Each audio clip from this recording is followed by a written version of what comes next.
This is Jay-Z's video for the story of OJ. The first time you see it, the animation is pretty disturbing. Light nigga, dark nigga, faux nigga, real nigga, rich nigga, po nigga, house nigga, field nigga. The video is satirizing racist images that have permeated popular cartoons. The characters look like Blackface Minstrels, for a reason. Minstrel shows fundamentally shaped the history and language of animation. She rubbed the knuckle, brought 'em down to the nub, yeah. From the white gloves, to the huge eyes and mouths, to the violent explosions, our cartoons are chock full of imagery rooted in racist minstrelsy. I bet my money on a bobtail nag, somebody bet on the day. Live minstrel shows began in early 19th century America. Don't you forget those old N-men there. Oh, those comical N-men. White people in blackface makeup pretended to be caricatures of black slaves and freedmen. How would you like to go to work for me? Yes, ma'am. How much you gonna pay me, I hope? By the 1840s, the minstrel show had become America's most popular art form and lasted into the early 20th century, through the early years of animation. Amen, brother. Minstrel shows provided animators with stock characters and themes that would have been very familiar to their audiences. Because of this, many early cartoon characters weren't just like minstrels. They were minstrels, with black bodies and faces with big white lips and eyes.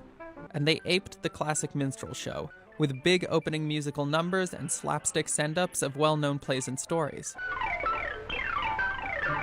By the 1930s, live minstrel shows were on their way out, and their expression in cartoons became more self-conscious. Mickey Mouse had to literally black up to perform a minstrel send-up of Uncle Tom's Cabin. Long after the classic minstrel show faded from view, its vestiges remained in animation, even today. Take, for example, the white gloves worn by so many cartoon characters. That was an essential part of the minstrel costume, likely taken from the formal wear of slaves. And now, Nintendo portrays the white glove as a god of the cartoon universe, the ironically named Master Hand. And that recurring cartoon explosion where the faces are charred was a direct reference to blackface makeup.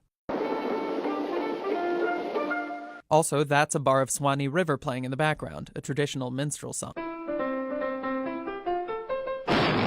Underlying this explosion gag is another, more profound dynamic with roots in minstrelsy: repetitive, brutal violence with no consequences.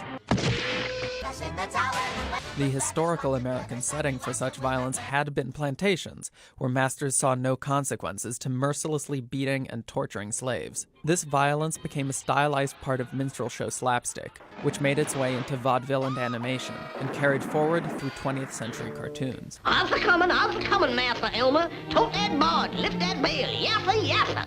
Which brings us back to Jay-Z and those cartoon figures in the story of OJ. The song and the animation remind us that no matter how far the depiction of black people has come, history is very much with us. Still nigga. Still nigga.